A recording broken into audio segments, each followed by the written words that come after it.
Give everybody a second to come in. The most asked question last night was my messages and my emails and stuff was, how did you calm down after that bad news yesterday? Well, it does have its effects on me. Like I had to end up staying close to the ER last night because I had some palpitations with my heart. But honestly, almost anything's causing that right now with the recent thyroid medication change. And I might as well just like buy land right next to the ER up here. But one way I calm down is you get out of your tactile, or you get out of your head and you get to your tactile senses again. I found that crochet is very useful in that. So how did I take care of my nerves last night? I started on a huge dragon. So this is going to be the top of her head. Here's her eye slopes. She's going to be giant. So I've gotten down. I'm starting her tail, which will curl around, and then I've got to do her ears, her legs, the little horns and wings and all that on her. So I find crochet very therapeutic when life hands me lemons. I would say make a margarita and crochet, but I don't drink alcohol. But I crochet. So I've started a dragon. And I started with a puzzle yarn, so I wouldn't have to do a lot of color changes. We kind of give her a scale effect anyway. So this is her tail, and it's going to wrap around. But this is how upset I was last night. So you do things to calm yourself down. Also, I got the first of the tiny possums done. I just got to put his eyes, embroider his eyes. So I'm going to do a couple more, and then I'll give them today. Hey, Ashley. So I've just been crocheting up storm, but I've had a lot of, hello Mateo, I've had a lot of people message me and be like, hey Margaret, and be like, what's going on with Sabrina? Sabrina is in a very intense restructuring stage for her online crew. So it's what is it, Ko-Fi or Ko-Fi? That's going to be her primary thing, so that she's trying to reduce the amount of and just fly blank buttholes that attack her. And so she's doing that. She's also found that one of the most important things that she does is the biofield practice, and then the little tactile task that gets you back into your senses, and also teaches you about your biofield and frequencies and all that stuff. So she's working on those coloring book pages and stuff like that, and some education stuff.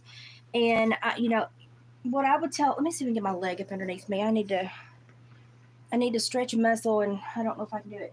I had frozen muscles last night too, like my upper body wanted to clench, and that hurt like a. This chair reclines out, so this is mostly where I spent my time last night. But she's doing that so that she can kind of reduce the amount of fluff that she's got coming into her lives and stuff. And I'm going to be here for a little bit because I don't have to go see anybody today until after lunch. So I thought I'd do this and then be able to have a break before I have to go do everything else. Ashley, honey, I've been praying for you. I hope things go well. Well, the one thing I've learned in my health journey is to not freak out until they give me something to freak out over. And half the time, even if they give me something to freak out over, they only do it so they can put you on a medication that's 9 times out of 10 not needed. So I research everything. That's what I found in my health journey, is even if they hand me bad news, I still have to go do my research and sometimes get second opinions. And sometimes I found out that it's been a lot of fluff that they've handed me instead of a diagnosis. So, and I'm sitting here with a, basically terminal diagnosis and battling it and doing better than about 90% of the people that have it. So there's got to be something to it. Y'all, it is so muggy and sticky hot up here. It's just, and I've been trying to pitter patter, and I walked Luna, and that seems to calm me down too. I can't go as far from the house as I want to, because I don't have anyone else up here. So when I'm with mom and dad, I can do more because there's somebody there that can call for help. But when I'm having active heart problems, I'm so far from the ER, I need to be up here. When I'm up here, I'm close to the ER, but I'm the one that has to call 911 if something happens. So I try not to overdo. So I've just been walking her really close to the house. And it calms me down. The doe that ate the beans, well, because I can't protect everything. I'm not here enough. Is a pregnant doe that is going to basically use our barn lot probably to have her fawn. So she eats them again, doggone it. I'm not going to be mad about it. She obviously needs more than I do.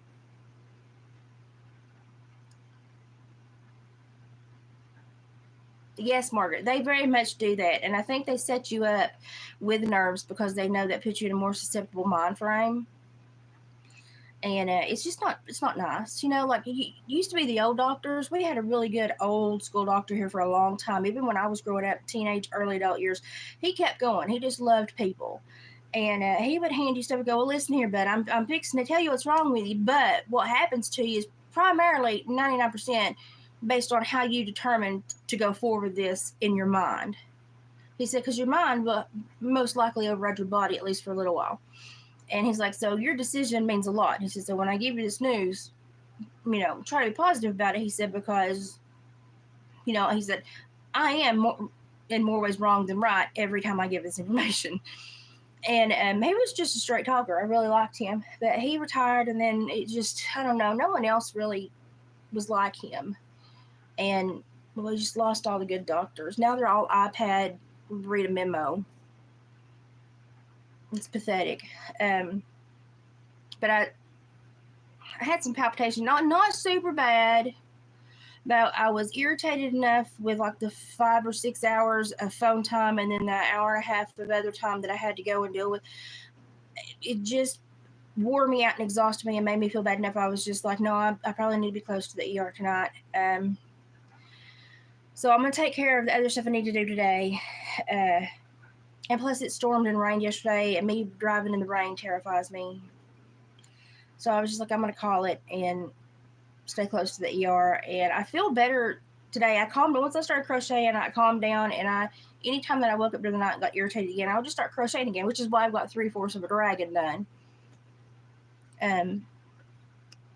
But anyway, back to Spring. I wanted to let you all know what she's doing. So she's restructuring. Basically, she has been through literally the anger pointed towards her because she knows a lot. She's very intense and intelligent, and people are terrified of that in this day and age. She is kind of fearless when she has important things to tell you, and puts herself in a position half the time to tell you stuff that you can go click on active GOV links and read for yourself. You don't have to believe her. You can go and she'll give you every link to research, and they're going to be valid links that government websites half the time. So she's trying to reduce the amount of just the onslaught that she gets when she does this, because it's been really bad for her, and she's been in tears many times over not understanding why human beings portray such nasty emotions. Hi, Sally. Yeah, I'm sorry. I'm just not been, well, number one, we were all kind of avoiding skirting the internet for a few days, and I've just not felt well and been in the middle of a lot of stuff. And I just, life. And I just, yesterday, they really wanted me to be a submissive, weak person yesterday and just think that they were helping me out of a problem. And they weren't. They were potentially putting me in a bigger one. And so I sat back like a mule on him and flipped the tables, flipped the script, and I just started basically talking to them, and they could tell I was building a warrant. And so they've decided not to talk to me. They've not tried to call back or anything. I did contact my ex-husband and asked him why this was not done. He said, well, I'm doing it now. I said, you don't get credit 23 years later. You had a time frame where my attorney and your attorney had the paperwork and all the ability to sign off and do everything for us so that we didn't have to speak, and I said, you're so sorry at things, I can't even get rid of you correctly. It's really irritating me. But he was like, well, I'm doing it now. That's what the paper was. I said, no, that paper was, you didn't do it 20-something years ago. So, oopsie, now we have to correct a title. I said, but it puts you liable for the 20-something years that neither of us was on the property for anything that may be hanging on that property, affixed to that property, or happened in that property for the last 20-something years. I said, I'm not going to sign that. I said, and number one, the first reason I'm not going to sign it is because I can't exercise control over a property that by legal court order, I'm not to exercise control over since our divorce. I mean, I think that's kind of me. But anyway, we all know how he felt about it. Stupid people. And here's what I will say. Even if you're a podunk and you do credit backgrounds and stuff like that, you need to go and ask somebody to dig the dirt on you to see if somebody has stolen your social, or like, cause sometimes only the bad stuff shows up. And if they've done something and it's not gotten to the time frame where it's punishable, or they, like my ex-husband, just didn't follow through, so it wasn't legally, done, it could still come back and bite you in the butt. But it won't necessarily show on your credit because it's not causing you a negative. Go pay somebody to look into that for you. So I'm going to have to listen. I don't have a lot of money, but now I'm going to be out a lot of money because I have to do better research than the FBI, because my ex-husband left something hanging open for 23 years. That by court order he was supposed to deal with, but it's a civil matter, and I would have to file civilly unless I find my name forged somewhere and drive, 4 hours a day to go to court and pay an attorney. And then they'll say, well, he's going to have to pay you back for all this, but I'll never get it because bankruptcy is just like signing an auto loan for him. So I have to play this very carefully. And, one thing that it upset me a lot when David got home last night. I was already not doing well, and you have to explain to someone who took a chance on a single mom and then adopted her children and raised them. You have to then say, oh yeah, and I just found out for like the last 20-something years we've been responsible for property I by law can't exercise control over, that could have wrecked us at any moment, and still can if something happens. But if I sign it, I'm potentially putting myself in the line for even more. And so I'm like, I have to deal with this legally. And he's like, I understand. And I said, I don't know what all this family may have done with my information or not done correctly with the divorce. And I said, with all the problems we've had the last few years and stuff, I said, I honestly now believe he probably should just take me off of the house. I don't want him punished. But what freaks me out is that my ex-husband is so retarded, he doesn't understand that if he had defaulted on that, it would have ruined me. The kids could still potentially be responsible for a debt if the sale doesn't go through and all this, defaults back to the family ownership. They could be responsible for a debt on that property because he didn't remove my name. Well, what it was his father did pay it off, but he was just too lazy to submit the paperwork and like $30 to have it put that in his name. And the lawyers had all the paperwork for that to happen. We wouldn't even have to have spoken. The court gave him X amount of days. He was just too lazy. Now, he obviously probably presented something to the court because they slapped the gavel on divorce, and they were not supposed to until that condition was met. So that's what I'm also researching right now, because that don't pass the smell test for me.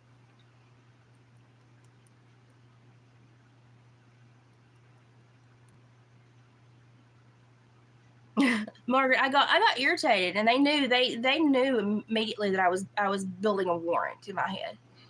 And but when I contacted the sheriff's department down there, and I said, I just need to know, I need to let you all be aware of this, put a report in the computer that I'm reporting this, I said, and advise me if this is criminal yet or when you all will step in. And he was like, it seems like it's civil right now, but if you find your name forged or anything else, he's like, call back because we will prosecute at that point. He's like, well, we'll do an investigation, send it to the DA, and he's like, they'll prosecute on that. And I said, okay. I said, that's all I needed to know. And I just, at least they didn't default on the loan yet, but it still doesn't mean my butt's not on the line either way in this. But I'm not going to sign something 23 years after divorce when the divorce contract says I can't exercise control over the land, because in the divorce, I granted it to him. of the property, I granted it to him. So I'm not going to violate that court order. And by law, they can't ask me to, and the real estate office can't ask me to either, but they did. And for y'all that don't know, I think it was like birth title or birth something other in Tennessee that was doing it, birthright, birth title. Sketchy people.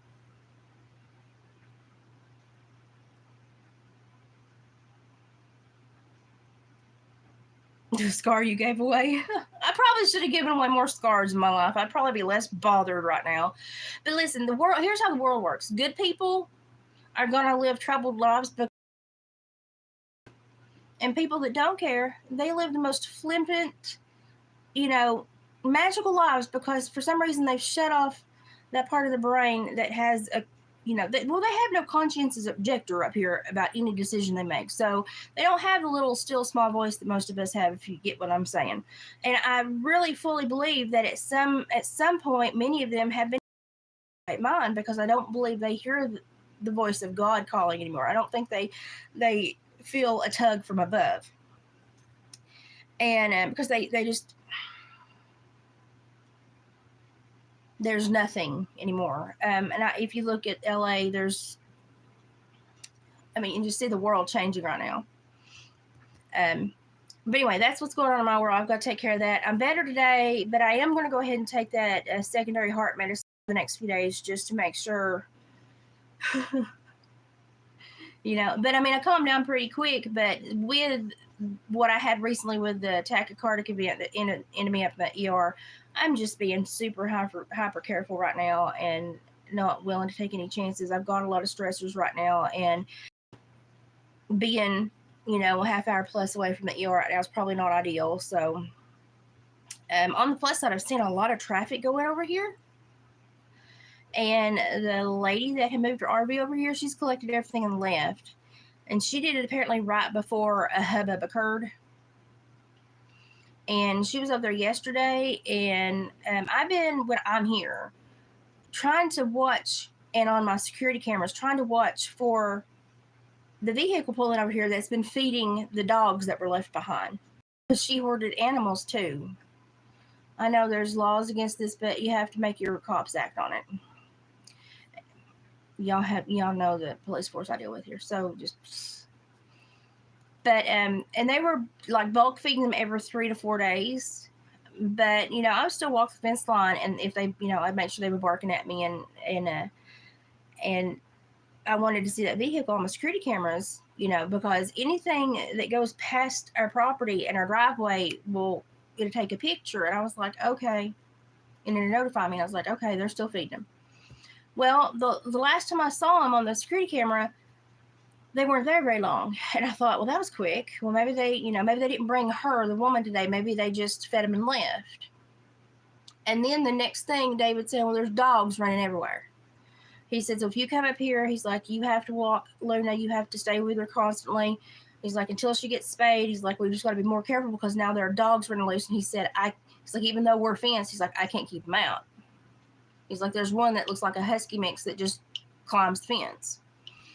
And so I saw them twice since I've been back. And then yesterday morning, that woman pulled up over there. They had the RV and then left. And I was actually out walking Luna when she pulled up, and she yelled at me. And she was like, I'm just letting you know I'm taking these dogs. And I was like, well, they've been loose for like 4 days. And I said, I called the sanctuary place we have up here. They're full. They wouldn't take them. I said, they always ask for money from the area, but they never have openings to take animals. They're crooked as a dog's hind leg. I fully believe that. And I said, I've been calling other places, but I said, I can't find anybody that has an open spot. And she said, well, I work with she said, we're small, but we're building. And she said, we've got room. She's like, I'm going to take them. She's like, we're going to go ahead and spay the female and make sure she doesn't have pups from being loose. And even though she had turned the dogs loose, one was so messed up in the head, its collar had almost grown into it, and it still wouldn't leave the makeshift kennel it was in. It didn't understand it could. So she like, I had to drag this one out of the kennel. It didn't understand it could leave. So I guess that's why the two that were roaming kept coming back. But every time they come back, they'd bring another dog, because she was a female that came into heat when she got loose. They'd bring another dog with them, and then we were just covered with dogs, and David was getting really irritated. But the lady came and got him. She said, "I'm taking him," and she told me where she was taking him. And she said, "You have a problem with me taking him?" And I said, "No." I said, "It's not my property. It's not my dogs." And I said, "Obviously, she's not going to care for him. She's turning him loose to let him roam at large." I said, "Yeah, I don't care." I said, I don't care.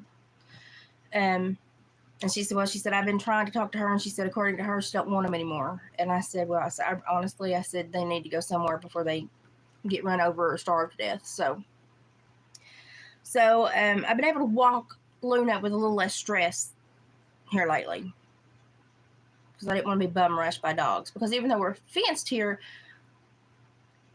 that one is gigantic and just bounds over the fence. So.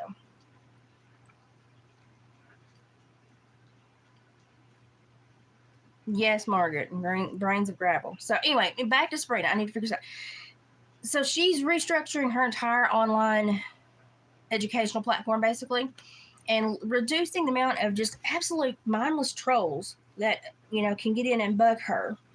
And I think I'm going to crochet what I'm talking about. I think that's a great thing. I also think it's a great thing because I know how many books she reads, how much time she spends absorbing data and researching so that she can spin it back to you.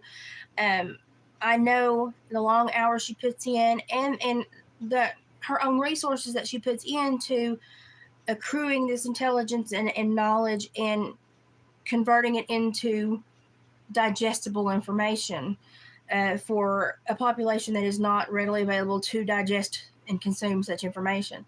It's been a hardship for her, but she's done it out of the goodness of her heart. And I was like, I said, "I know that you don't want to affix money to anything." I said, "But," so hear me out. I said, "Even a small one-time payment to access your education would probably reduce your trolls by 75%. Because most of the time, what the trolls lacked are funds. They have all the time and anger in the world, but they normally don't have the funds or the dedication with money to follow you." And we talked about that for a couple of years. And so she's found a way that she was comfortable with to do that. And as soon as I get all this ex-husband crap under control, I will probably pop up over there as well. Right now, y'all, I don't know if I'm gonna be able to buy this many freaking attorneys.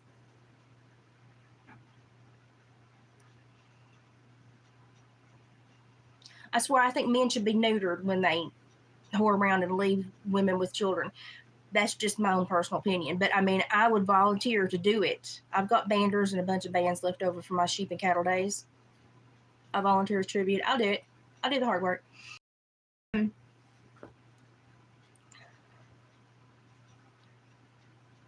Sue Howard, I don't know. Was that supposed to be an I don't know or I don't care? I don't know. I don't care either. So she's trying to reduce the amount of trolls, because y'all know when YouTube spits me in the algorithm, y'all see the hate that I get, and I don't give a fraction of the information Sabrina does on a daily basis. Bless her heart. And she has really retreated to focus on this educational aspect, and she has done a full-blown hiatus from the internet, and she's still watching lives and stuff, and I'm still watching her stuff, but we're kind of doing a parallel kind of path.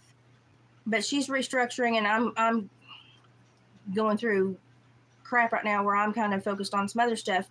But I wanted to jump on because the most asked question I had was, what was this Greek island project she referenced? Which kind of blew my mind, because I don't know. Research is very easy to do online, and if you kind of go down one rabbit hole, they all kind of converge at a certain time, and you get information. And it's like, did nobody research this? But I'm going to fill you in. So if you want to investigate and this is all factual, this is all proven, you can actually take tours of the place now, and you can go and check it out. So way back before any of us were even thought about by our great-grandparents, the Greenbrier Hotel was built in West Virginia, like lower West Virginia. It was set up because, you know, when the government thinks about a nuclear issue, they look at a frame of like 300 or 400 miles around DC, and they set up carrier points to send everybody to, you know, the elected officials. Not, I don't care about us. We're just people that fit the bill. They find places because they call it continuum of government, continuity of government. They have a few names floating around here. And so they say it's to keep our elected officials safe in the event of this, so that the country can still have continuity of government during an issue and make the people feel more safe. But I'm sitting here going, hey, we're not going to feel safe at all, because we're all going to be dealing with crap y'all don't even have any idea about. While yins are safe and tucked in, and, you know. But anyway, so this big hotel they thought would be the best place to build a bunker, an underground bunker, because they said we can basically hide it in plain sight. So the Greenbrier put out this thing, but we're going to be building a new wing, and we're going to be putting in air conditioning, and please excuse the air construction mess. It was when air conditioning was becoming a big thing and everybody wanted it. And Margaret, so they had a great, you know, hidey hole and a valid reason to have all this construction here.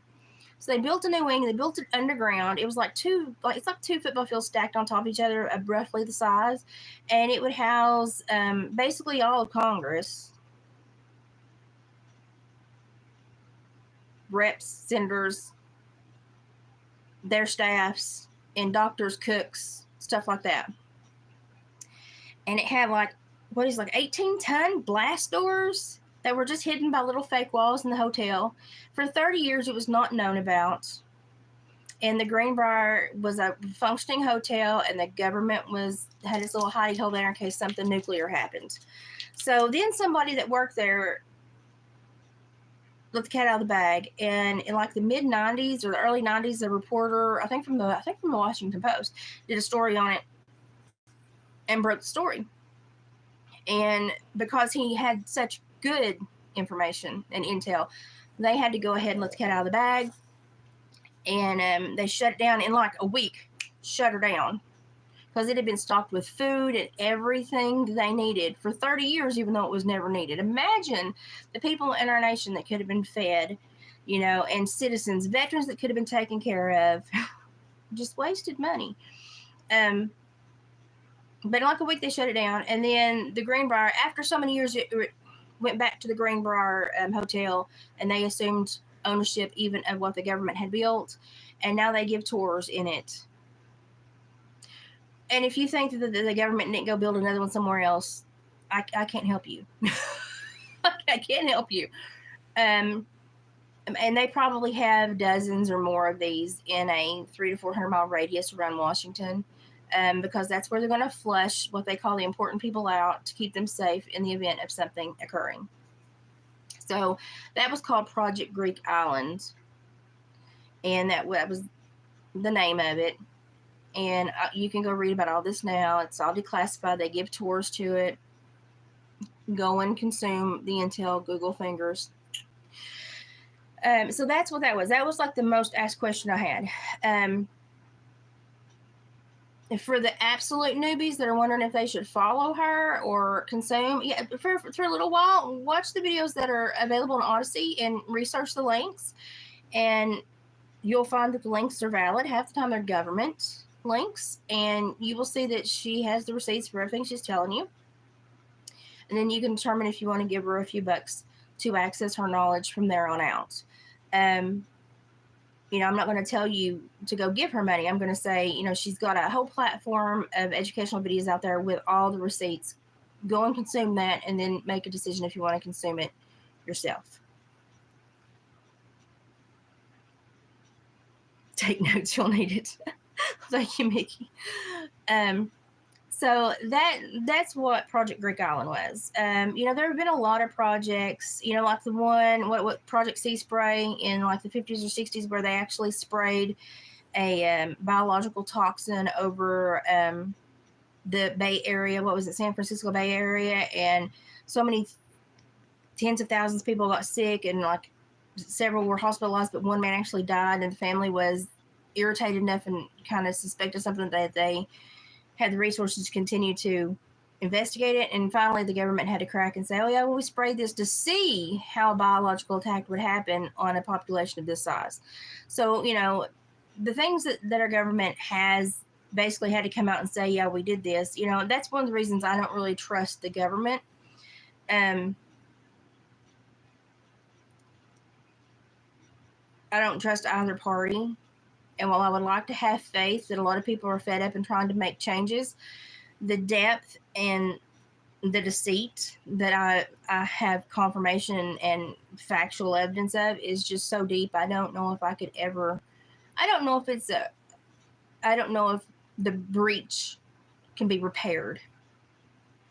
So that's where I am.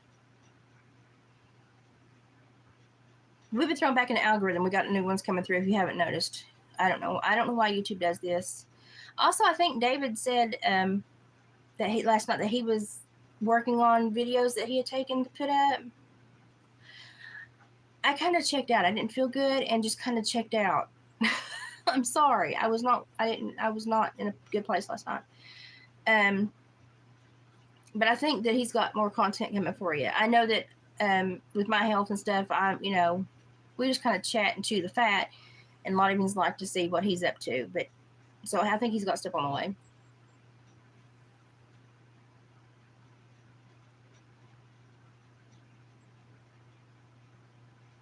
Yeah, Margaret, they were acting like they were doing it for the benefit of humanity, basically, and I'm like,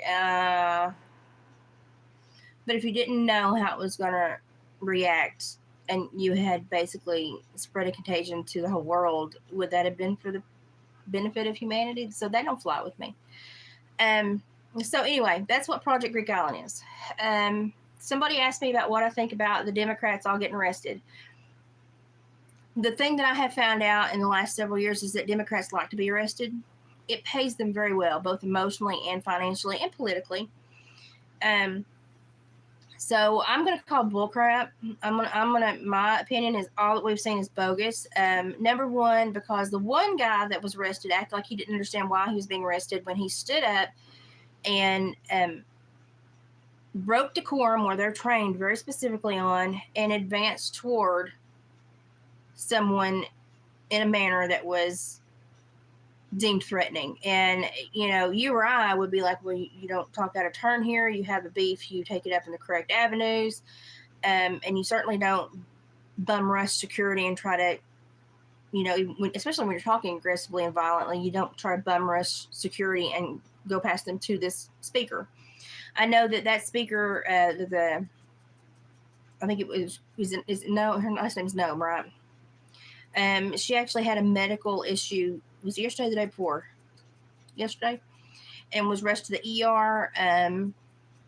Potentially, jury's still out on this, but potentially they think there could have been possibly some kind of drugging or something as a retaliation or repercussion. That's still floating around, yet to be verified by the hospital, the ER where she went, but she's doing okay now. If you go online, you'll see a lot of Democrats saying, well, shucks, she's doing okay, doggone it. And it's just really tasteless statements being made. Yeah, it's like watching a rigged bullfight. Yeah, it is. So when when Padilla was arrested, you know, the first one you kind of go, maybe he got in a moment of emotion and a rush of emotion and did not make a good decision. But the second one was too well staged, with too many cameras, with the social media team there, and his body language was also amped up, making it look like he was being handled more than he was. And you don't make it to that level in our political system without having great knowledge of law enforcement. You don't put your hands on someone who's being detained or arrested. You don't interfere in any way. You will get worse charges than probably the person they're fixing to arrest. You have avenues to pursue that and battle that, and you certainly don't interfere, because then you're going with them in the back of the vehicle. Okay, it's just not a good idea. And for him to claim ignorance and not to understand what was going on, Ashley said she is at the doctor today awaiting results. So we're all praying. We've had a lot of people here having some rough times, y'all. And I'm telling you, rough times don't come in ones; they come in threes or dozens. And I think that's why this online community. Are you wanting loved on for a minute? I think that's why this online community is so important. Come on, monkey in the middle. Come on. Oh, let me move those for you. You want loved on for a minute? Come on. I know. You're a baby. You're the baby. Oh yeah, you're the baby. You're the baby. Yeah. See, I was snoring and now I need loved on. Yeah. See, I was snoring now I need loved on. I need loved on.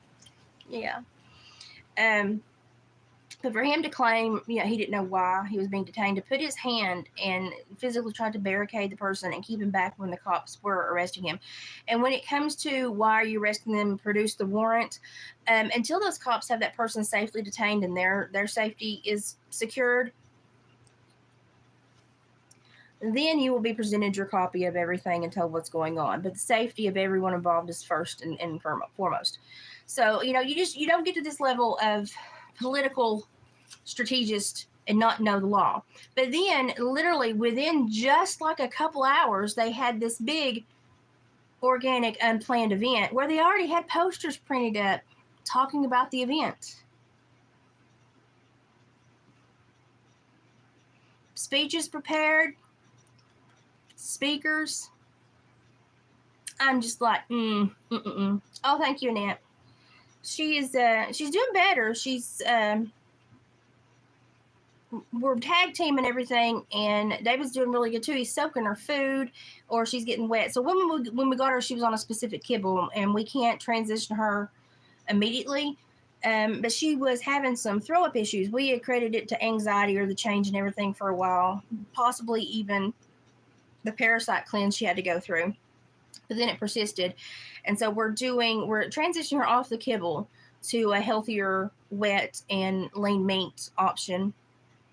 And but while we're transitioning her, when she does have kibble, it has to be soaked. So she's getting several small bills during the day instead of a couple decent ones. So she is very much like a newborn right now that has to be taken care of. And I give David credit because he's doing a lot of the work himself, because I am here, there, and yonder. And we were hoping that she'd be able to go with me, but with these issues, and she is so secure here, we knew we can't just drag her everything right now until she gets really secure and safe, because we don't want to amplify her tummy woes. So, but she's been doing really good. Yeah, she's a little love bug. And she's so sweet. Dealing with the problems is not a big issue because she's so sweet. And, knowing that somebody just kept her in a pen and kept her bred for, like 2 years of her life, 2/3 of her life was, probably more, was in a pen just having puppies for somebody to make money. And she's so affectionate, and to know that she never got loved on, and she's falling on my lap, and she's just so affectionate, but she never got loved on. It's just like, you can't be mad at her when she's having problems, because bless her heart, her whole life was a problem. You can't be mad at her.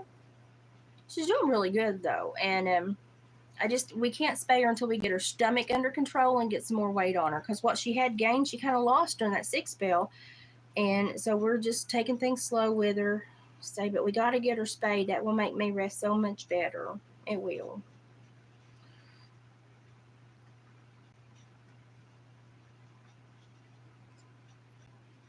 She's actually not that bad. She snores a little bit because of her muzzle and stuff, which is a normal issue.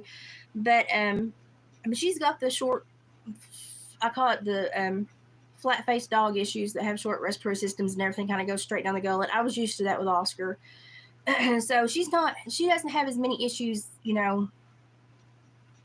as I've seen out of this breed. But she's been through a lot in her life, so we're just trying to give her a little bit of a respite. Yeah, she's a monkey in the middle.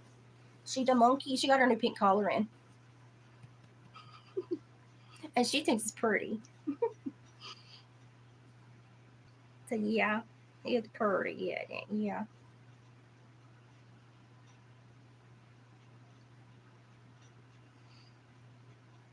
Oh, I appreciate that, Sally. There are avenues here if I wanted to, but by the time you end up, because they'll only pay so much on a spay, and then they won't pay for shots at all, and the headache and hassle and time and coordination, I'm just gonna have our vet do it and pay for everything, and so it just, it's money well spent to know she's gonna be okay and not have to go through that anymore. So the vet, we can't do it until her belly gets under control, because there's a chance that her gut could flip or bloat after a surgery when it's having issues already, and so we're just being really careful with her.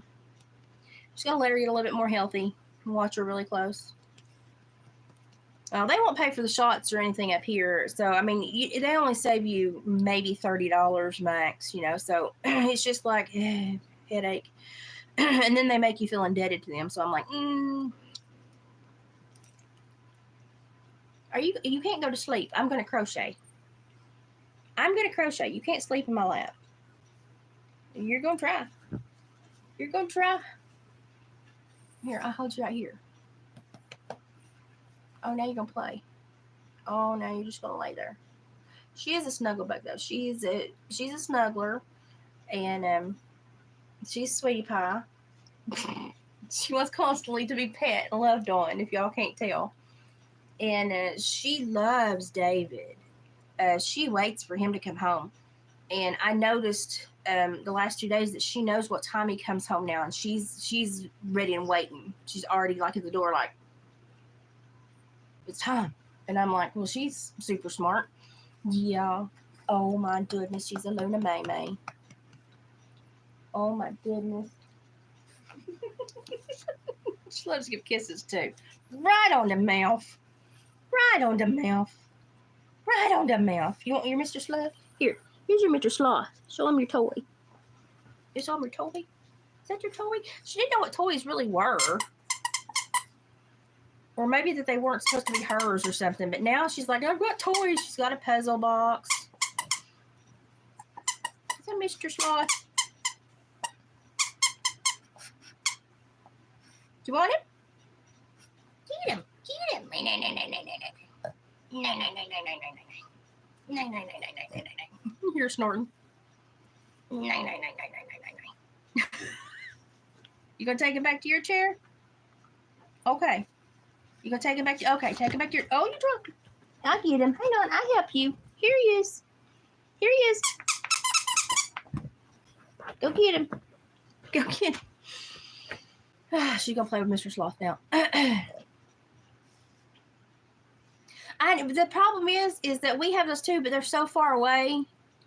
And then in these little rural areas, we only have a couple of little things, and they don't pay as well. All the metro areas get all the aid. The rural areas get crap. And so I've never had help with a vet bill in my life.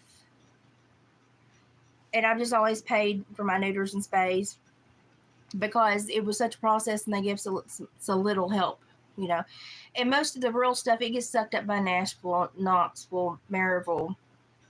People in the outlying areas don't get anything, so I just never, Even Cookville gets a whole lot of aid, but we don't in this area.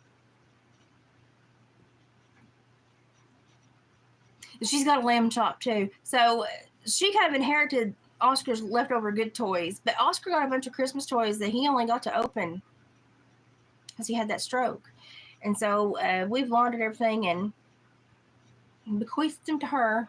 Because Oscar wouldn't have cared. He would have let her play with them if he was here. And so she's finally realized, oh, these were mine. Cool. And so she started packing around. She's got really attached to Mr. Sloth, which is really cute. Anyway, Padilla. So, and the other guy, start with the B. Anyway, so his had to be staged because it was just coordinated. Like, you can see the coordination. You can also see the faces of the people trying to do the detaining of the illegal. They were frustrated. They could also tell it was a coordinated, staged effort. But now what they have allegedly found out is that some of these high-ranking Democrats, the reason they're staging their own arrest and trying to create a social upheaval about this is because potentially, allegedly, a lot of them are actually being paid to create loophole avenues of escape from the courthouse repercussions. So they're actually getting paid by illegals or agents for illegals, allegedly. and helping them get out of detainment or even criminal charges. I used to watch Lamb Chop when I was little. I just aged myself. Oh, my leg is killing me all day. I've got to pull my muscle because it's trying to freeze, but also using my knees that way to pull muscles. My knees don't, because of the surgeries, my knees don't work that way anymore. So they're finding a lot of these political people that are throwing these, wrenches in the spokes are getting some funds from places that can't be tracked, that are large amounts of money, and have in some way been affiliated with a number of illegals that have had some issues. So there's something going on here, allegedly, and they're investigating, so maybe we'll know more in the future. I don't know. What I think is that anybody that gets to a level of political, gets to a level of political power like that, if they're not really good-hearted people that know the Lord, they're going to be taken over by the other side, where they can profit themselves, and it doesn't matter who goes by the wayside. She was. I always thought she would have been the most fun aunt or babysitter, Sherry Lewis. She would have been great. I like the donkey character that she did with the hat. I liked him. He was my favorite. She wants me to feed her again, but I'm like, you have your meals and you stay on your schedule. And she's like, oh. And I'm like, I can't. It will make you sick. Now here's her words that she's learned. Leave it. Leave it. And you'll notice when I correct her, I do patterns and I do the same tone and inflection. And so she knows, she knows her things. And she's not really bad, but I just remind her. She's got her whistle down. Here she is. She's like, yes, ma'am. That was my whistle. You're a good girl. So we're finding out a lot. The Democrats have been running this little thing for a lot. Now, also, I want to let you know that they're uncovering a lot of stuff at Texas where the last several years they've had an avenue for people to come through, and they've not done the checking that they should have done. They're finding that certain groups of people and cultures that are coming in are taking advantage of the system in different ways. Like they all shine in some component, sadly, some criminal component, sadly.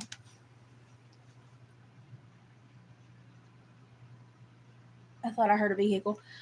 And so one of the issues that Texas is reporting, and y'all can research this if you want to, is I have to say allegedly, but there have been a lot of Filipino women come across, and what is going on, that's my foot. I'm sitting on my foot, and that's my toe sticking out. She was like, what is that? It's my foot. They found out that a lot of Filipino women are going to come across. What will happen, they'll come across in like a dozen to 20. One will actually go the correct way and do just enough paperwork to where they can start getting aid, go to school, get like a CNA or a nursing license, and then they'll kind of drop off the radar. But then what they've noticed is they'll be like, when they investigate and they dig, there'll be like 10 to 15 people registered with the same name, with the same beginner paperwork, but not to the level of being, starting any kind of residency or visa or anything like that. But they'll send them to school, give them Section 8 housing, all while they're being investigated, to see if they should be here. But then they kind of, they get like it's going to be 4 years before we can get you to court. So just try to, take the benefits you can get and sit still. And what they're noticing is like that one person will do good, do a decent thing. And then like the 10 to 20 they came through with will then use that identity. And you'll have 10 to 20 untrained people working in the same line of work. So, and they're finding it with CNAs and nursing stuff, primarily, allegedly, especially in Texas. You go back over there and take a nap. Oh, goodness. Stay. Sit. Sit. This is where she gets nosy and she wants to bum rush you. And sit down. No, ma'am, be a dog. No, ma'am, be a dog. Sit down. Be a dog. Ain't. That's my word to correct. I even use it on my children. Ain't. And I will say that the more structure I give her, the more she loves me. because she's never had a safety or an alpha. Sit down. Lay down. Lay down. So, yeah, thank you, Annette, because my mind doesn't, I have so much that I could potentially divulge, and I just can't think of it all when I'm sitting here. Ain't. Sit down. Don't give me the cute eyes. Sit down. No, ma'am. No, ma'am, bad dog.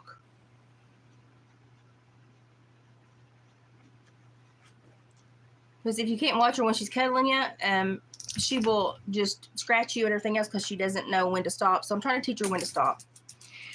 She's like, okay, I'll go and entertain myself elsewhere. She wants me to load her puzzle box, but I have to be careful with how much food she's eating. She's like, I took a nap, now I'm going to roam. No, ma'am. Wax warmers, and even when they're not on, really, pull her. And I'm doing laundry. And she doesn't like it when I do laundry. She doesn't like it when I do David's laundry if he's been in the fur shed and I pull in his fur shed laundry and do it because of the smells. Luna May. Luna May. Come sit down. She's going to stand by her food thing and be like, feed me, please. I'm starving. She's not. She's just on a regimented schedule right now. So, but I can't remember everything when I'm on here. And it's, I have a Rolodex in my brain, but it doesn't flip as fast as it used to. Luna May, you cannot smack your food container and demand food. It don't happen like that. I'm not a waitress. You are on a schedule like a newborn baby, and you just got to follow it because your belly is sick. You are not wasting away. You've probably eaten more than you ever have in your whole life. Don't get in my face. It's chill out time now.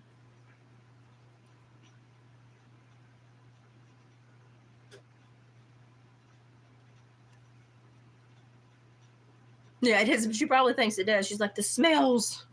I'm sure with David, she smelled smells she's never smelled before. But she does love him. Like, she waits for him to get home and she's in his lap. Yeah, but Mom, that's what she's saying. I can't remember everything when I get on here. There's a whole bunch of stuff happening. And I try to, what sticks in my craw, I try to tell you about. But I can't always remember everything. And it's why it's so important to communicate and to talk and to get on. And, there are a lot of people doing informational, educational Zooms. Like, there's a lot of people that you can just give $1 to, and they will, and then your email address, and they'll add you to their Zoom call where you can get in the community of people that are talking about regional issues that they're seeing without being, told you're a racist, you're a bigot. Being aware of public legal discrepancies is actually what a responsible citizen should be doing. Because that's how we keep our communities safe, and we deter people that are going to take advantage of our communities. And the one thing that I have noticed that even Sky News Australia that used to not do this, about the people that are attacking the vehicles and mobbing the vehicles, and and the vehicles are fleeing. But sadly, when people are thinking they can stop a vehicle that has, so many horsepower, you can't. Don't push on a vehicle and don't try to block a vehicle. Because when Tentavians get around a vehicle and surround it, that driver's going to have to choose one avenue of escape, and someone's going to get hurt. I don't expect the driver to sit there and have all the windows smashed and be dragged out and abused and beaten and possibly killed. We've seen it happen in this nation. I wouldn't sit there and be mauled to death. So we can't expect other drivers to. And what's going to happen is this is going to become such a norm that eventually the police are going to have to start getting on to the people that are saying they're protesting, they're actually rioting. And they're going to have to make it illegal again. They're going to have to apply the law correctly instead of trying to make the drivers, have to bear the full brunt of other people's idiocy. So, but you're seeing Sky News Australia saying protesters struck by car. No. A person on a highway had their commerce and travel impeded illegally, was threatened, felt in fear of their life and had to flee, and sadly someone was harmed. But I can't if I force anyone into a corner in my home and don't let them leave, I can get charged with false imprisonment. somebody visits here and she's a dumb blonde and I take the battery out of her car and she can't leave, I can get charged with false imprisonment because she's not smart enough to put the battery back in her car. I saw it happen in court in another county. So they're going to have to eventually apply the law to these people that are so stupid they stand in front of the horsepower machinery and expect to stop it with their little piddly body weight.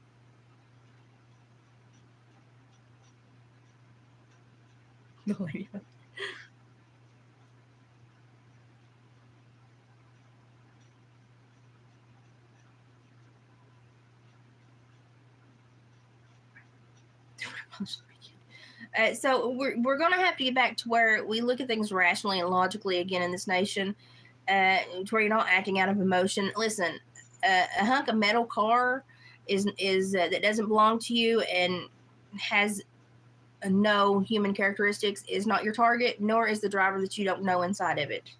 That is an unhealthy outlet for your rage and anger, and you need to be handling it in a better way. And if you attack somebody with mob mentality and act like a mob that's going to harm somebody, that person's going to have to flee to save their own life. And listen, you put somebody in fight or flight mode because you act like you're going to harm them, don't be mad when that person has more of an intention to live than you. FAFO. And I put myself in every situation, even where the people are being harmed. I'm like, well, I would never try to stop a vehicle unless they were trying to flee with my juvenile child inside, to traffic them or something. And I'm sorry, the car is going to win. I'm certainly not going to not know you from Adam and think you're responsible for all my problems in life and attack you like I'm going to kill you and expect you to not retaliate. But I grew up in the country where cows kick, mules kick, donkeys charge, and you know what a repercussion is. You can't corner an animal. You can't corner a human being either because we're just possibly slightly smarter animals. Possibly. Not seeing a whole lot to justify that statement. Possibly smarter animals. And I can tell that YouTube is trying to lag me a little bit. They always do when we talk about these things, but we have to talk about them, y'all. We can't sit in a community and a society anymore and be okay with what's occurring in our nation. They're doing more investigations now to where they think it's more like 30 to 50 million illegal people are here. And that doesn't mean that there are 30 to 50 million hyper-violent people here. But it does mean probably that 2/3 of the people that did something illegal to come here probably didn't come here with the best of intentions. And we probably do need to sift the pool a little bit and do some backgrounds and make sure that the people we are accepting here are here for the right reasons, to create a better life, and this is, people get really irritated when you say this, but assimilate into the country in some way, shape, or form. Because if you don't align, bond, or identify with the nation you're entering, you're going to create conflict. We can't take any more conflict. I don't want to become the Middle East in America, which I fear we already are. And strife is something that area of the world has wanted to see worldwide, and I think they've probably perpetuated it perfectly right now. And we're going to have to do everything within our power to make sure our country does not become that. And one way we're going to have to do that is really secure our borders. There was a U.S. citizen that fled. He was a whistleblower, and he fled the U.S., and he's being extradited. And he went into Germany, and he went to Zurich, Switzerland. He went in there illegally to hide, and they found him, and they're like, here, U.S., here's your piece of trash. And he shouldn't have gone in there illegally. He's being punished correctly. You don't go into another nation and lie and hide. And so they're sending him right back. And he was just as surprised that they're sending him back. Well, that's what happens when you go somewhere illegally. I mean, at the local school basketball game, if they don't want you there, they'll escort you out. If you create a problem, you're gone. Our nation should be better resourced than a local community basketball game. I mean, if you ask me.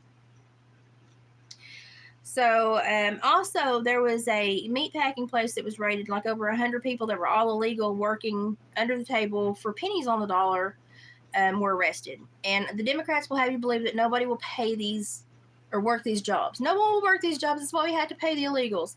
Well, guess what? What they were paying the illegals was not a livable wage. But if you know how they make the illegals live to survive, what happens? They live 10 to 20 to a home, and they send their money back. And basically, the country of Mexico and their families divvy up the money. Okay?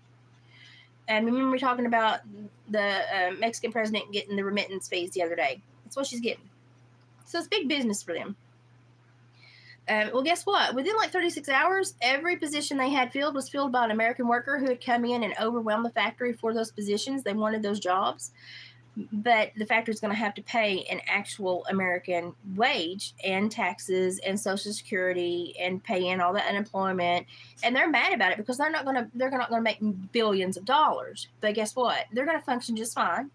They're still going to make a profit, and the workers are going to have a job, and it's going to go to an American. If you want to be an American worker, then get your work visa or citizenship. It's that simple. I would not dare go to another nation and be like, I'm not going to let them know I'm here, and I'm going to like work under the table, and I'm going to send all my money back to my family, and then I'm going to coast back out of here under the radar and live. No, I would feel really bad about myself. I would be like, what's wrong. I don't know. I'm not a big one for deceit. I'm just not. As you can tell by the last few days' occurrences, I'm not a big one for deceit. So, Luna, leave it. She's very interested in the antler that the horn I'm working on to make a rattle out of. That's the half-done project that's been left here. I will get it finished. Leave it. The taxidermy stuff, she still has to be corrected about because she just doesn't understand it. But, that's normal. That's normal. She's actually trying to keep herself awake now because she's walking around like a toddler, like, I'm going to fall asleep, but I'm not. I'm awake. I'm awake. She's doing that right now. And she does kennel pretty good, though. When you tell her it's nap time, she does kennel. Actually, let me tell her it's nap time, and then I'll be right back. Because she's just walking around going, oh, my God, I'm going to fall asleep. No, I'm walking. I'm awake. You're walking around like you're drunk, Luna. You're walking around like you're drunk. Come on, you need to take a nap? Come on, you take a nap? If I can get in the room. Come on. Come on. Go nap. Go nap. No, he's not home. Have I got your time light off? I'm sorry. I didn't mean to get your time light off. Nappy, sleepy. Okay. Let me get back up here. She's a good distraction for me from everything going on. Oh, I dropped my yarn. So anyway, basically, we need more people to have some moral compass in this nation. And we need the leaders of our nation to have a moral compass so that the citizens see it and our society runs by it again, because we're falling by the wayside.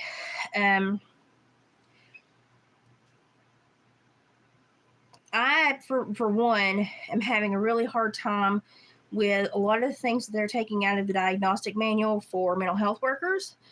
And the only justification they have for taking them out of the diagnostic manual, without any research, without any information, they're taking out the diagnostic manual and saying they're doing so to not further harm these individuals or make them feel infringed upon. But it also means that they're not going to receive aid, that then they have to fully go a federally funded experimental route for any treatment they get, which could be detrimental to them, which does not have any kind of guarantee, liability, nothing, insurance. They're just, they're basically become lab rats. I'm not okay with that. I think at that point you're taking care of someone, or you're taking advantage of someone that should just be taken care of. 3, 4, 5. So I'm not okay with that. And they're doing that a lot. They're also approving for people to get medications at younger and younger ages. They're approving for diagnoses that used to be, they were illegal to be given to people of certain ages until their brain was formed and they were of adult age. Now they're being like, oh, now you can diagnose them when they're 3. At 3 years old, we don't know what in the heck's going on. So I have a problem with a lot of the changes they're making. They're doing it for medical pharmaceutical gain, and I'm not okay with that at all. And so I'm seeing a lot of stuff that a lot of people aren't catching because they're doing this fly by night, change stuff under the radar, and a lot of people don't know until they have someone in their family or a friend have these issues, and then they're like, oh heck, we're not doing that right anymore. No, we're not. So there's a lot of things that are going on here that should not be going on that really irritate me and concern me. But since I'm not, actively working in the field anymore, I am still trying to stay up on it, but it's harder to stay up on it. I still use my alumni libraries in my schools and stuff, but it is harder to stay up on it because they do it in such a sneaky manner. Lots of times, even practicing professionals do not know what's going on until they get the new diagnostic manual, which then says, which is basically out of date by 6 months by the time you get it, that says you've been out of alignment with the practicing codes for 6 months by the time you get it published into you. So if they really cared, it would be information that was readily shared and available for practitioners, but they're not. It's not being done. It's not being done correctly. So it's concerning to me, to say the least. So, to do this with adults of age with fully formed brains is one thing. To do it to juveniles that can't really give informed consent and don't understand what they're giving up, it kind of scares me a lot. But we're seeing it so much in our nation now. I think that's also why we're seeing such anger and aggression is we have dabbled with a lot of hormones and chemicals in the brain and the body. And, changing the chemicals in brain composition at any time is going to appear almost like a drug addiction. It freezes the brain from forming. That's why a lot of addicts that start in their early teen years and persist until their early 30s, they start acting like they're 13 at 35 because they become aware and their brain is trying to frontal lobe catch up with society and learn these things that it should have learned over the past 15 years. And so they go into like a free fall trying to consume this social information and form the correct and appropriate behaviors to live conducively in society, and it overwhelms them and they can't, so they become hyper emotional because they've never dealt with these emotions before. They suppressed them and it medicated them, and so they become hyper aware, hyper fixated, and overstimulated, and then aggressive and violent. And I think that's a lot of the reasons we're seeing the violence in that age group is this is like the first generation that were chemically and hormonally altered to an extent in a percentage wise that we're seeing a lot of the bulk response issues that we're going to have to deal with now. So instead of being a proactive society medically, now we're going to have to become a reactive society because of the medical and malpractice that we've seen. That's my opinion. It's my opinion. So it's just concerning. But logically, a lot of people would not attack a vehicle, stand in front of a vehicle, and then be confused as to why it went over them and why the driver could do that. Well, the driver could do that because you could do the other. Now, would the driver have done that otherwise? No. But we have a lot of people that are just angry and instigate issues, and then they don't understand. They don't understand when they don't understand putting people in a position like that to make a life or death situation, and they don't understand that other person values their life just as much. And so you get into a battle like that, it don't mean you're going to be the victor. It means you're going to find out. And a lot of people are finding out, and they're like, what the crap? And I'm like, hey, listen, you're late to the party, but at least you showed up. You learned a key lesson in life. Now act like it. It's become really difficult in this day and age to do that, though. And once again, my chat has stopped. So if you're still with me, I appreciate it. I've learned that half the time they do this to make me stop my lives, but normally there's people still listening, so I'm still gonna yak about a couple more things and crochet while I'm here, and then I'll leave. So for the people that are new to the Psinergist community, that's what's going on. She's just restructuring so she can kind of control the troll population and the aggression pointed at her while still giving valuable information and, to stop absorbing the entire cost of this, because she does so much for y'all. And she's not, she's not making a bundle off of this. She's just somebody that is trying to control the flow of negativity. And sadly, in our day in life in this world, it requires a fee to filter. And it's just because trolls and angry people have so much free time and free energy, but they normally do not have a lot of free income. So that's the only way to kind of sift through the people. And it's not ideal, but it is what it is. And I think she's making a good decision. And I think that if you go and you go through her library of free stuff on Odyssey, that you will find that her information is very valuable. All the links that she gives, are, you can go and research everything she talks about. You will be amazed because most of the links are government links. And you can get this information. You don't have to necessarily follow her or her way that she addresses stuff, but you can get the information.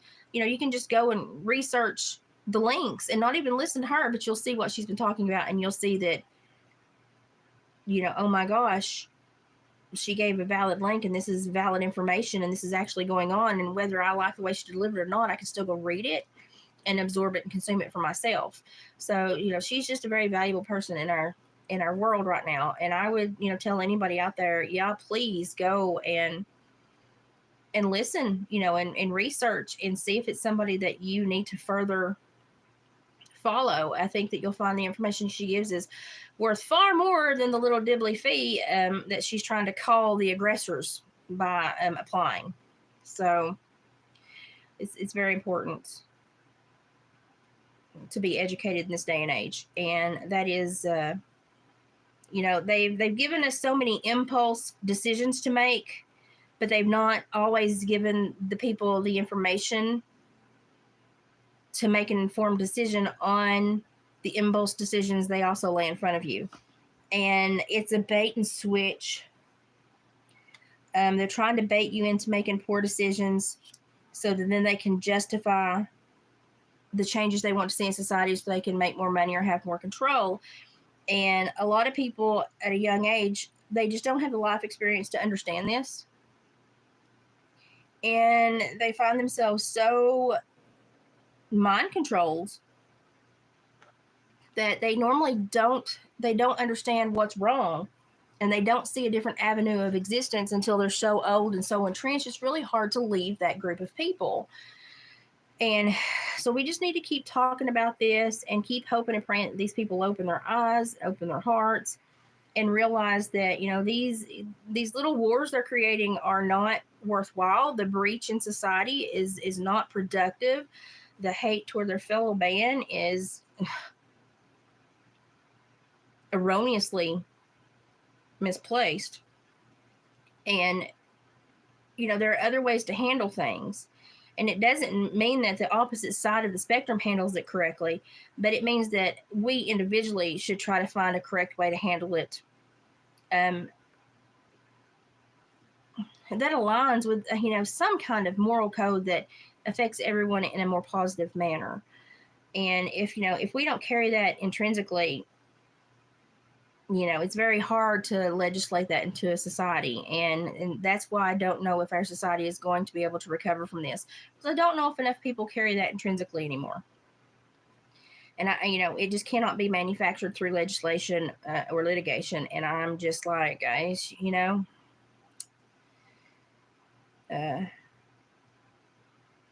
it's kind of scary what we've got going on in this nation right now. Other news stories. Oh gosh, the Middle East is a foobarred state of mind, and it has been ever since it's existed, basically. I don't think peace in a place of hate is possible, and that is one of the most hateful places that I have ever researched and studied about. And it is one of the most hateful places on earth because it is where one of the most amazing acts of love took place. And if that place ever saw true peace, then a lot more people would come to know Jesus and the Lord, and we would not have this really false power dichotomy across the world that hinges on money and evil. And so they keep it, a bomb factory over there, an emotional bomb factory, because of the control it gives them over the world and the distance it puts people away from certain spiritual paths. That's one possum foot. So that's a lot of what we're seeing right now. See how much calmer I am when I crochet, when I talk about these topics. And it's just sad. It's just sad to see our cultures kind of falling away. And a lot of our cultures have segregated themselves willfully. And, you have to come together on some level, even though you can still embrace your culture and its quirks, and you have to come together in some way as a society to maintain law and order and peace. We don't have that baseline anymore. And sadly, people live online so much. That's why I tell you, even though we're here and we're getting information, you still need to be in your communities. You still need to be having relationships, physical relationships with people you physically contact and see and read body language and speak with, because that is how you judge yourself and how you fit into society, and you get different information and you challenge your beliefs and thoughts, and you find, the middle ground so that we can all communicate and live together. And we have so many people that are so isolated in their own little bubble that the algorithm creates for them that they don't understand how other people live, because they never witness other people in their lives and their thoughts and their beliefs. And so they're in a giant echo chamber. And then when they run into someone that is so overtly different, they're almost shocked to a place of anger, because they don't think it should exist, because they've never seen it exist, because they live in a self-created bubble, of just blowing smoke up their hind ends. They don't have the knowledge of other people's existence and lifestyles. And so they live in that bubble so long they can't then allow other people to have other existences and lifestyles. And what could have been a great tool for intellectual development has been the easiest tool to be manipulated for societal downfall.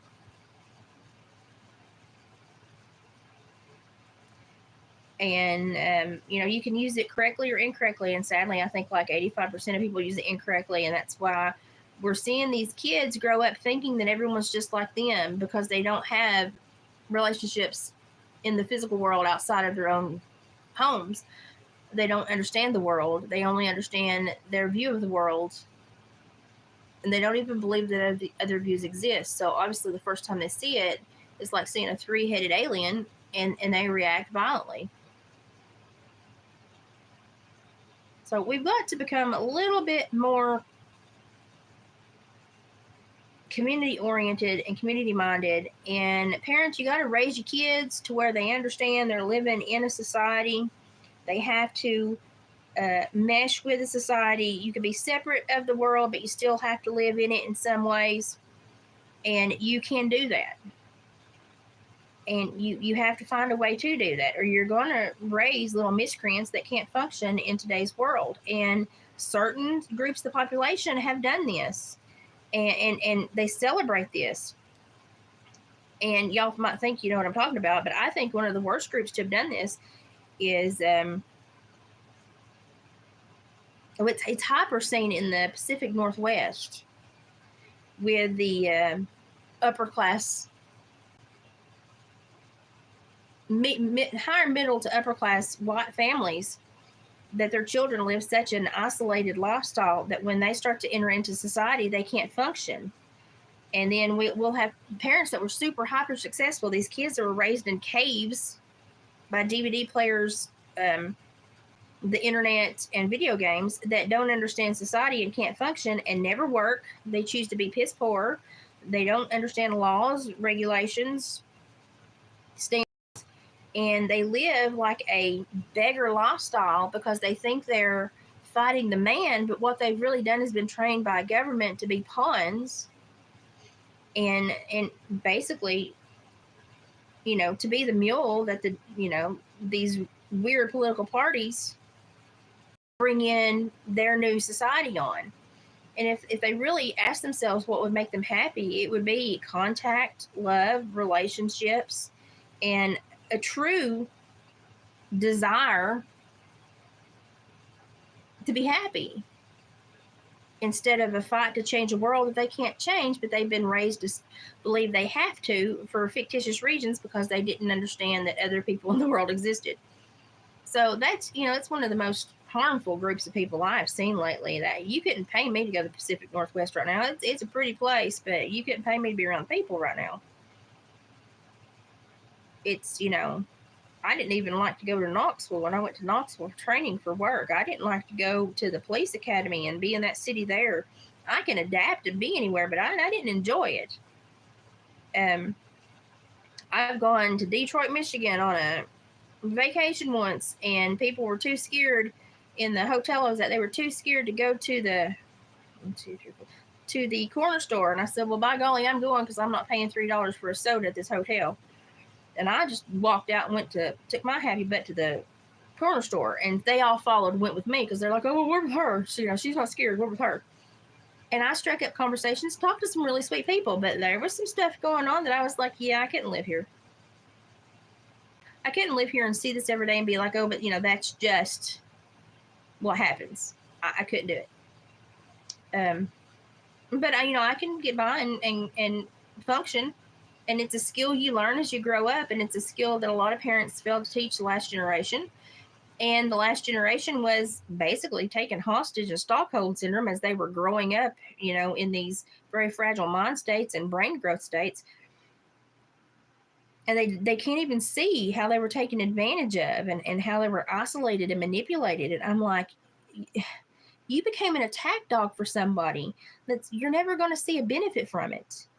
It's never going to change. At least I'm smart enough to know that political parties there's always going to be a huge breaking story, and the one thing everybody is, I thought this whole Epstein crap would really teach people. Not that they were going to get charges. I've always said just have to wait and see if charges happen. But how they handle this, I thought it would wake a lot of people up because we've been promised the moon. We're never going to see it. And I thought it would wake a lot of people up, the handling of this. Like, we're always going to be strung along with new information or possible controversies or conspiracy theories. And what we have to do is look at the actions rather than the promises. Because people can promise anything, but it's their behavior and their actions that will tell you what they actually are going to do. And what they're going to do is emotionally manipulate us all into the ground. And so I don't believe any political party is actually going to correct anything really that's going on. I think that maybe some people are trying to. I don't at this point in the game, I don't think anybody has the power to overwhelm these global forces and these deep pockets. And I think it's just about good people finding good people and trying to make good communities. And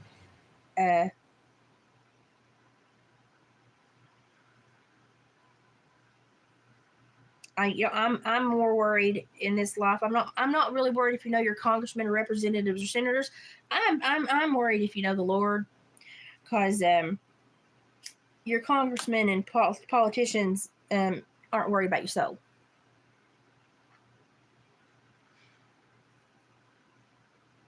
And political knowledge normally doesn't create good behavior, but knowledge of the Lord normally creates pretty good behavior. But we have a whole generation of people that are not responsible and don't have any kind of higher power that they hold themselves accountable to, and it's very dangerous. It's a very dangerous thing, And then we're chemically messing with people before they're fully functional within their brain, and we just don't know where this is going to go. There are more rules about testing on animals. It's scary how they think they're getting a freedom to follow their own hearts, and what they're doing is being given a freedom to be a test subject without any retaliation or libel opportunities for these big pharmaceutical and medical companies. And it scares the crap out of me. Absolutely scares the crap out of me. Y'all know that when I was in a clinical setting, they wanted me to send people to, 5 referrals, knowing that they also worked full time and were normally under a DCS contract. And if I sent them to 5 referrals, they were not going to be able to work. They were not going to be able to pay their bills. They were not going to be able to follow DCS's recommendations and get their children back. They were going to lose their homes, lose their jobs, end back up in court, and probably ruin their lives. So I would only send them to 1 at a time and let them knock them out consecutively. And they would get mad at me because I didn't refer them to everything. And I said, if I refer them to everything, I'm giving them a speed bump in life, and they're not going to think that they can complete this. I'm sending them to what they can complete successfully, build up, the knowledge within themselves that I can do this, and then get their children back and set their lives back up correctly. Oh, but we get more money if you put them in all the programs at once. I'm not worried about money. I took an oath to help people. I have to look at them medically and individually and what's best for them. I didn't hold my hand up and swear to make you money. But I was not liked because I could have pumped out more referrals and made them more money. And I had a really big problem with that because that's not why I was there, and that's not what that should be about. But as my health has become worse and worse with this disorder, I have realized that is all the medical field wants to do, is make money and be able to test in ways that they can't be held responsible for. So that's what I learned in my life. And it's been a hard lesson to learn. So that's what has concerned me the most, especially with the people playing in traffic. These are things I learned before I even went to school. I would go play with a neighbor girl across the road. I knew to stop my butt at a very young age and look both ways. I knew that a car could flatten me at a very young age. I knew to treat people and animals well because I had a pony that would kick the snot out of you if you didn't treat her well. If you did something harsh to her, and she was a good little pony, but if you did something crappy to her, she'd let you know. She'd rub you off at the next tree, or she'd co-hawk you when you're standing behind her. You learn to treat other things well when you have a repercussion and you have to live with them, amongst them. And so these next couple generations of kids are going to have to stop living on the internet, rejoin society, understand that other people exist. I don't want to control other people. I just want us all to try to understand each other more and live in some kind of unity to where we can at least function. If you want to embrace certain stuff about your culture, that's great. I do about mine. But I'm not going to thump you on the noggin and make you feel like an oppressor because you don't know everything about me. I don't expect you to know everything about me, and I can't know everything about you. We can know just enough about each other to where we can get along. And so that balance is being lost in our society today. And so a lot of people are bringing balance through education. There are a lot of good channels. There are a lot of good people in North Carolina bringing a lot of issues like this to light with what's been happening in that region. My neighbors are,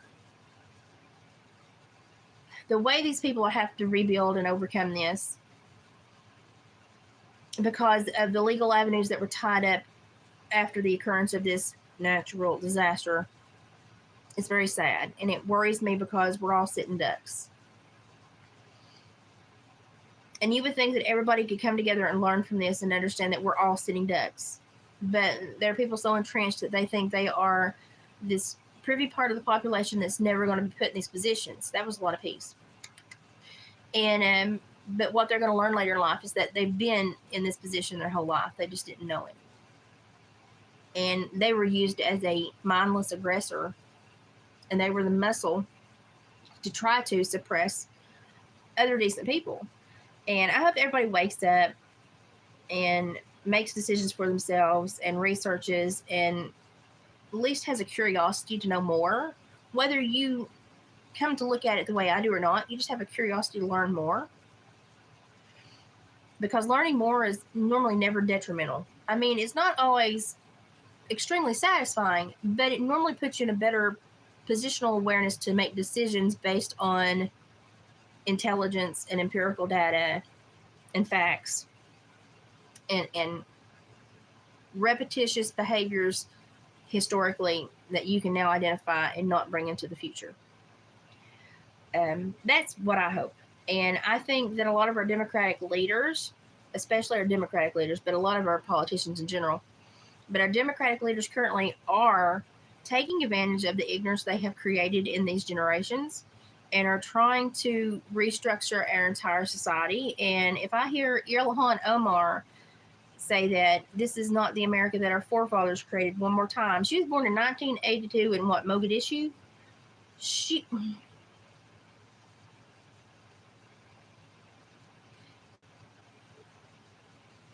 I have no problem with her being proud with where she was born and proud about her culture, but she really does spend more time worried about foreign entities and foreign lands than she does citizens. And I don't think she fully appreciates our Constitution and our country in a manner that puts her in a position to be a true, powerful leader. She is more of a pinata for rich people in high positions of authority. And she's either going to bleed candy for the masses or be pummeled.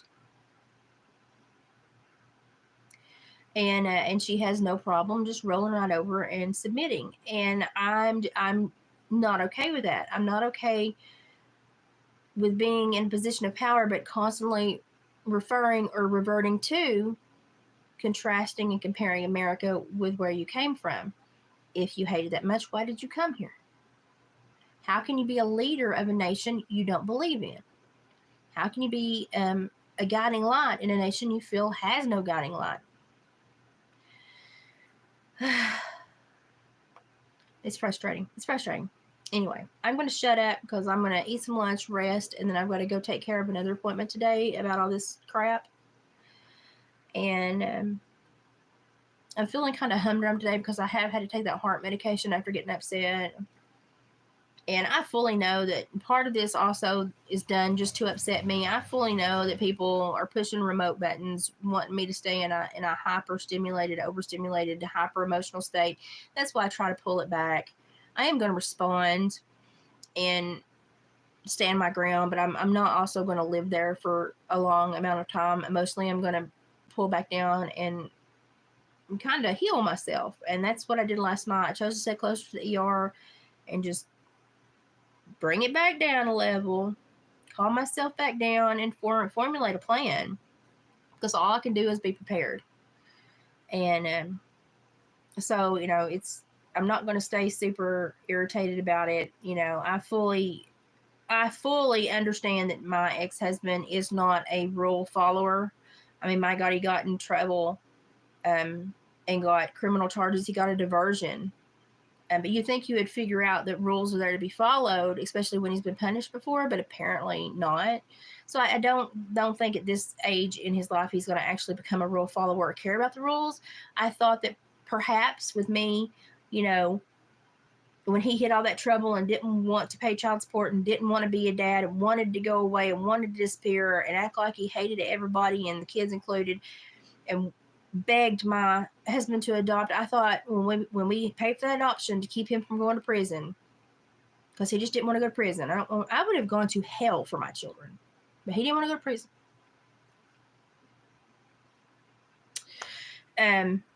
We paid for all that and went through the adoption. I really thought that maybe in some ways, at least he owed me with the divorce. He would leave me alone and following the divorce contract. No, there is no moral compass within him. And that was just my eternal hope and stupidity and my naivety showing. And I don't look for him to understand why this upsets me, why it still upsets me, how it could potentially affect me and our children at a later date. because the children are attached to me. And if I leave a lot of debts in this world, guess who's going to be hounded? My children. So even though he's not attached to him, he still affixed this issue to me by this property that he didn't handle correctly at the divorce. And now he just wants me to sign a paper that would basically undo the 20 years protectance I have from this divorce decree, this contract, and make myself liable for 20-something years of a property. I don't know what's going on there. I don't know if there's any liens. I've got to check all this. Now I'm going to pay all these people to check all this to make sure I'm not going to get screwed over. He doesn't understand any of that. And honestly, I can't expect him to, because he's not ever shown a discernment to be aware of how he has created repercussions for others with his own behavior. So I can't expect him to understand it now. He's never going to, even though I try to enlighten him. I followed everything on that divorce contract to the T, because I signed it. I meant it. I said I'd follow those rules, I'd follow that contract, and I'd meet those requirements, and I did.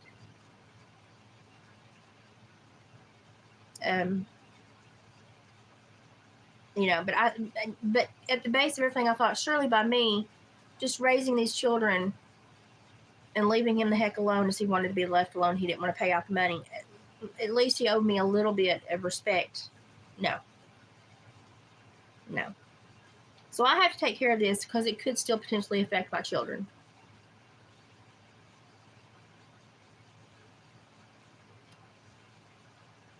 And he doesn't understand why I'm irritated with him.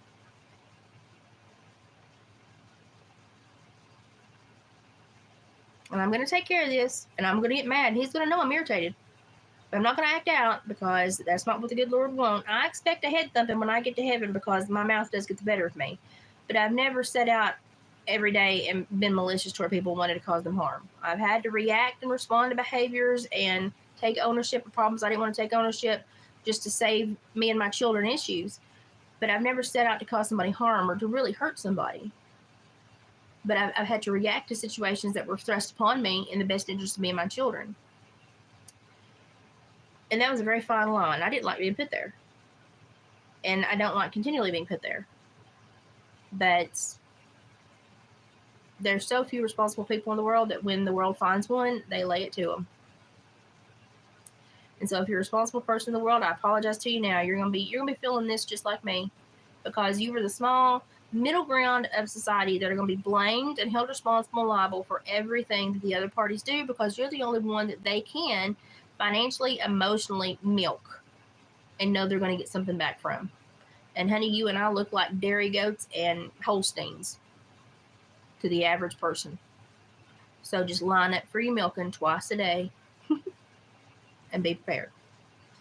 And that's kind of where I am right now. I just got to take care of some crap, because my children are still, even though they're grown, they're still in a potential threat zone because of somebody else's behavior. So I have to look after them. I don't expect them to understand the nuances of this at their age. They should, but I don't expect them to. So I have to make sure that I break this affiliation legally and correctly, so that my children can't be held responsible for somebody else's stupidity. And here we are. And I'm never going to see a penny back for the people I'm going to have to pay to correct this, because as soon as the courts award me money for all that I'm fixing to have to do to correct this, they're going to file bankruptcy. I'm never going to see a penny. He didn't pay child support. He didn't pay for his children he created. He's going to pay for lawyers' fees he created? I doubt it.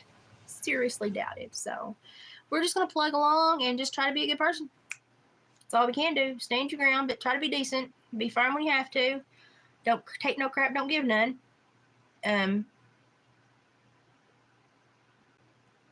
But I hate being put in these scenarios where I have to think 3 generations ahead of me to make sure that this one individual has not caused hellfire to rain down upon everyone that I genetically created. So irritating. So irritating. Part of me wants to find his other ex-wife and be like, make sure that you're not on anything like this, because it's going to hurt you and your child too, because one of his ex-wives has another child with the marriage. And I feel bad for that kid, because I know that kid goes through what my kids have gone through. And I know that kid is going to be like my children and want to seek his affection and approval because they never got it and they don't understand, but they have made him this fictional character in his mind. They can turn him into anything because they never knew him.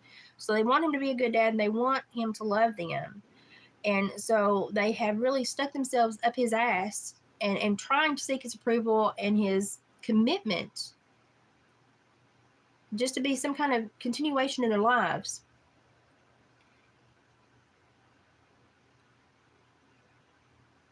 And if I could sit him down and remind him of anything, it's that he had every opportunity. There were some parameters. He kept having different women, and I said, I don't want any of the women you're married to or dating when my kids are juveniles. I don't really want them around my kids. You can, if you want to see them, you call me. He only called once. He came and saw him once. And when I said that I didn't want the kids to be around his new wife, and that if he wanted to know them as if someone had terminated his rights as a birth father, but not as their daddy, that he would have to know them separately, because, I was not going to allow them to become, free for all and have this whole other family when it was the woman that had pushed herself into the marriage that he had an affair with and that had terminated my children's home. I couldn't expect them, who had imploded the safety and sanctuary of those children's homes, to then think positively and accountably for those children. I knew that those kids were not the priority. So I didn't want to put them in a family dynamic with those people and have them prove again to my children, you're not a priority. So if he wanted to see them, he could call, ask, and we would even meet halfway. But he was not going to see them with her, and they were not going to be in a family component. They could get to know him. I never moved him from his parents. His parents, until the kids turned of age, were always decent to me, and I always made efforts to let them continue to receive that love. But their grandmother turned just vile when they got of age, to the point where she was like, you can move in with me. She let them take part in things before certain ages of accountability that I'm not okay with. She introduced them to certain lifestyles that I'm not okay with. But her big vision was to shut her mouth and act like my friend until the kids got of age, and then funnel them to their birth father and make me seem like a monster. And it's very easy for children to believe that the parent that was always there, that was the disciplinarian and that structured their life, is a monster. It's very easy for a child to believe that, because you didn't let them get away with anything and everything. You provided a sanctuary and a safe haven. They don't see it as that. They see it as a prison when they're young. And they probably won't until their mid-30s understand what, as a parent, I provided for them and how it affected me and how I struggled to keep them safe. They won't understand that until they're probably mid-30s. It's just the way the brain forms and the things you have to learn in life. And I hate that they're probably going to give a large chunk of their life to a man that gave nothing to them in order to find out that it was a moot point the whole way. Because if someone loves you, they're going to be there. And if they're not there, I mean, even when he didn't pay his child support, he could have come seen them. He could have kept his visitations. He didn't have to terminate his rights. He didn't have to seek the state out and ask to co-petition an adoption and bring that forward, because that was not our idea. That was his. He just told me, oh, by the way, you're going to have to pay for it. He just wanted out of child support and didn't want to go to jail for his child support attachment. And I told him, you're going to regret this, but sadly, I don't think he ever has, because I think he had no quandaries with just lying in wait and then developing a relationship with adults that he basically didn't have to care for. I think he sees it as a win-win. I mean, I would not have given up those formative years for my children for anything.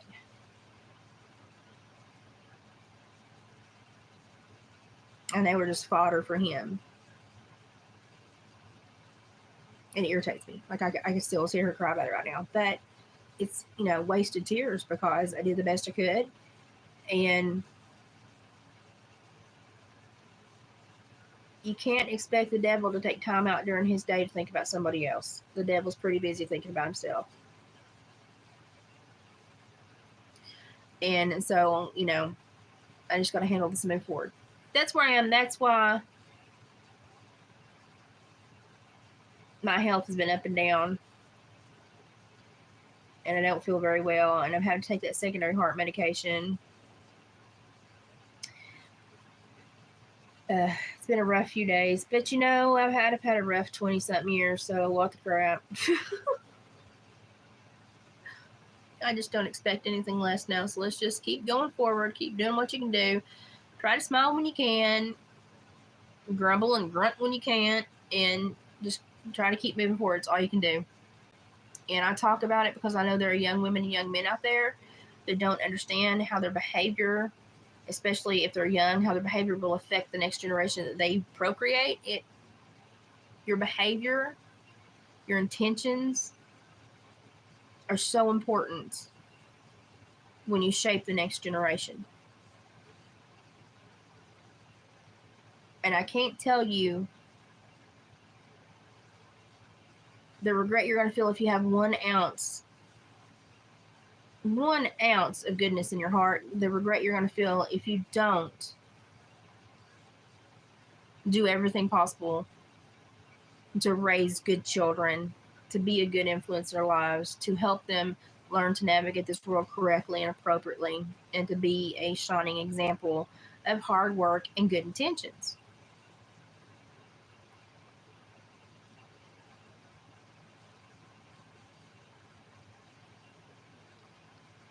So I just hope that I've educated some young lady or maybe some man that is currently in the middle of a divorce that is thinking his kids are not worth it. They are. Those kids are the only thing on this earth that matters. Don't put the children or that woman that you pledge to and create a life with, don't put them in this position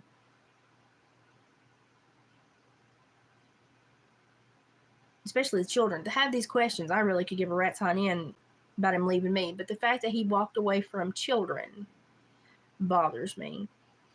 And at one point in my life, my children will be bothered by it more than they are right now too. It will snap and they will have huge issues with it. And I hope that I gave them the skills to handle it. But I wouldn't want anybody to go through this, traverse this, have to deal with the stuff I've dealt with, or even the stuff my ex-husband's dealt with, because his life has really been, it looks very empty and void to me. It looks very, I'm here until the fun's gone and then I'm somewhere else. But listen, the memorable parts in life are normally when the fun's gone, and you really have to determine if you're with somebody that is worthy of your love, is going to stay with you, loves you beyond just the pleasure points in life, and took a correct vow before God to pair with you in this life and take on the world together. And don't give that up. Get your poop in a group and stick it out. So he just he gave up so quickly, but everything in his life he's given up quickly, and can't change that now. I just have to contend with it, because it's my bad, faulty decision that has me here as well. I'm partly responsible because I was stupid enough to marry the idiot. I'm not without shame and wrong in all this, because I was stupid enough to marry the idiot. So this is the payment reminder. Every few years something pops up that I have to take care of because of him. And the worst of it was my credit. So don't put yourself in this position. Learn from me. I don't care. You can say, oh God, you were stupid. Oh my God, I was. I did not know how to navigate the world. I knew nothing about men. Livestock, I would grade viciously, because I grew up in that livestock, grew up in that community. I would cull a bull in 5 seconds if he wasn't a good protector or an appropriate pasture mate. I'd be like, he's out. He don't have the wherewithal to take care of his cows and protect them, and I can't trust him. Get him out. But when I looked at a man, I thought I could fix him. I thought, I could see the good points, and I thought, we can fix the bad. You cannot, because it takes them identifying those bad points and wanting to fix them too. And if they don't choose to do that, you'll never fix them. So if you see grave deficits in somebody that you're interested in, walk away now. Really think about it, because the deficits are not going to reduce with time. They're going to become caverns, and then chasms, and then gorges, and then canyons that you can't bridge. Walk away now before you find yourself with the ground out from beneath you. So that's my talking points today. Okay, I've got to go eat something, rest, and then go take care of the rest of this. If my heart doesn't have any more issues today, I don't know where I'm going to end up. So I'm going to get through this meeting and all this stress, and I'm going to see how my heart does and see where I end up.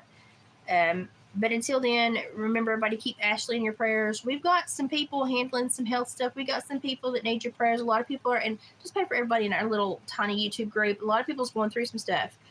And if you ever watch somebody's life on YouTube and they only show you the perfection, they're a lie. Everybody's got something they're going through.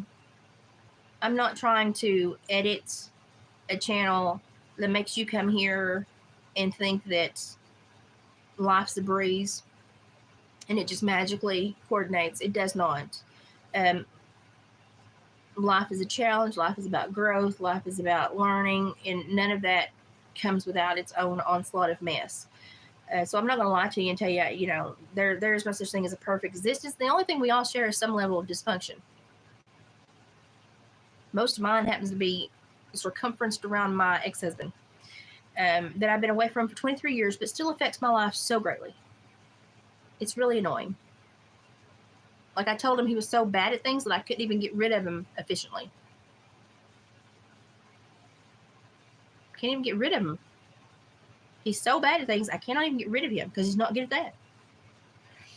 So here we are, learning another lesson. Learn it from me so you don't have to learn it yourself.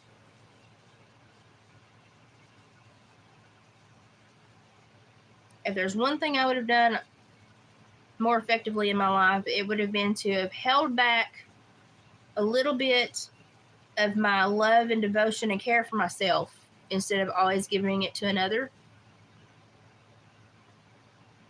so that I wouldn't have taken those jobs with huge occupational hazards. Even though I thought I was going to change the world, I didn't. You don't know the harm that can come to you when you're so young and you think you're taking a job for all the right reasons, and you find out they just use you and don't care if anything happens because they're just going to fill that seat with another warm body, and they don't care. I did really dangerous jobs for really bum pay and got a lot of injuries that affect me now with my health that if I'd been smarter, I wouldn't have.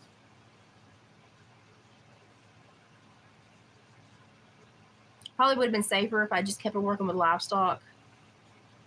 I probably would have been harmed less. And that's being drugged through fences, bucked off, smashed up against barn walls, charged over. Probably would have fared better with livestock.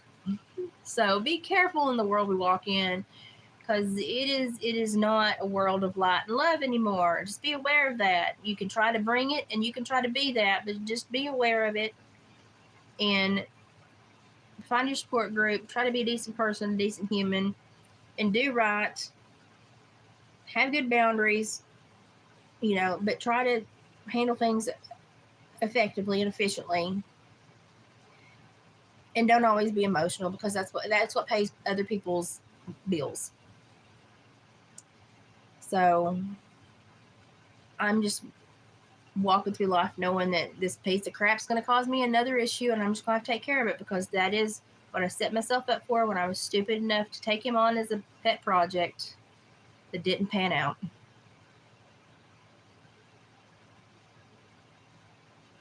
My hope is I'm never a pet project that didn't pan out for someone else.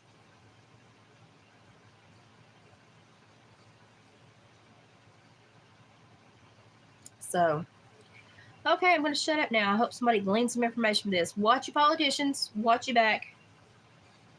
Eyes up, butt down. And navigate the world carefully, especially if you're up against automobiles. We'll watch the news and see if I need to talk to you tomorrow. If I feel like it, we'll see. We'll see how my heart does tonight. I'll update you later.